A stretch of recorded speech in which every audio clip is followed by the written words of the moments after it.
Hi అండి, అందరికీ నమస్కారం. ఎలా ఉన్నారు? అందరూ బాగున్నారు కదా? సో బాగుండాలని మనస్ఫూర్తిగా కోరుకుంటూ welcome back to our channel Lakshmi మాన్సోయాక్స్ యూట్యూబ్ ఛానల్. సో ఇవాళ వ్లాగ్ వచ్చేసి గుమ్మడి వడియాలు. సో మా అమ్మమ్మ అయితే గుమ్మడి వడియాలు పడుతుంది. ఎలా పడుతుంది ఏంటో చూద్దాం.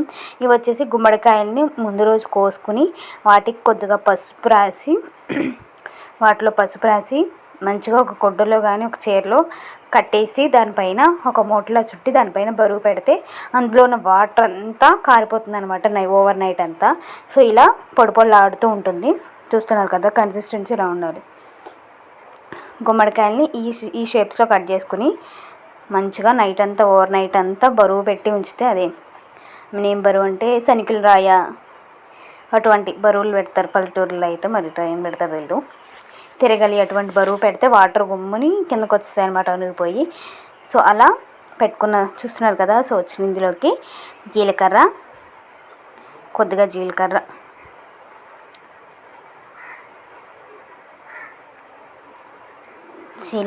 అండ్ అలాగే ఇంకొకటి పచ్చిమిర్చి కొద్దిగా ఉప్పు మిక్సీ పట్టుకొని వేసుకోవాలి. చూస్తున్నారు కదా, పచ్చిమిర్చి ఉప్పు కారానికి.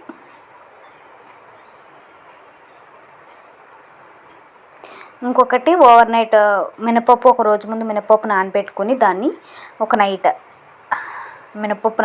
నైట్ మార్నింగ్ గట్టిగా అంటే గారెల పిండిలాగా, చూస్తున్నారు కదా ఇలా రావాలి, గట్టిగా మెత్తగా రుబ్బుకొని తెచ్చుకోవాలన్నమాట మినపప్పుని. చూస్తున్నారు కదా. సో కాయల్ని బట్టి మనం ఒక కాయ కోసుకుంటే ఆ ముక్కల్ని బట్టి కేజీ మినపప్పు అలాగే 2 కేజీల మినపప్పు అలా పడుతుంది అనమాట. చూస్తున్నారు కదా, ఇన్ని కేజీలకి అమ్మమ్మ వేసింది 2 కేజీల పప్పు, కేజీన్నర పప్పు వేసింది అనమాట. చూస్తున్నారు కదా, మొత్తం పప్పు వేసుకుని మొత్తం మిక్స్ చేసుకోవాలన్నమాట. మొత్తం ఇలా ఎక్కడా లేకుండా పప్పు అంతా అందులో మిక్స్ అయ్యేలాగా మొత్తం గుమ్మడికాయ ముక్కలు మినపప్పు మొత్తం మిక్స్ అయిపోవాలి. మినప్పిండి ఇలా ఉండాలన్నమాట. సో సమ్మర్ అనగానే గుర్తొచ్చేది సో వడియాలు, కారాలు ఇవే అనమాట. పిండి వడియాలు, గుమ్మడి వడియాలు.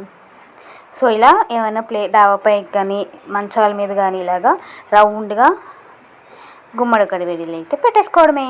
ఇలా శారీ కానీ ఏదన్నా పల్చని ప్లాస్టిక్ కవర్ కానీ అటువంటివి ఏమైనా ఉంటే వేసుకుని మంచిగా దానిపైన రౌండ్గా మనకి ఏ సైజులో కావాలంటే ఆ సైజులో గుమ్మడికాయ వడియాలు పట్టుకోవాలన్నమాట. చూస్తున్నారు కదా. అండ్ అవి ఆరిన తర్వాత సైజ్ తగ్గిపోతూ వస్తుంది. సో మినిమం కొద్దిగా పెద్దగానే పట్టుకోవడం బెటర్. చూస్తున్నారు కదా, ఇలా మ్యాక్సిమం ఈ షేప్లో పట్టుకుంటే బాగా వస్తాయి వడియాలు. ఎక్కడ ఇరుక్కోకుండా చక్కగా ఏ షేప్లో పెట్టామో ఆ షేప్లోనే వస్తాయన్నమాట.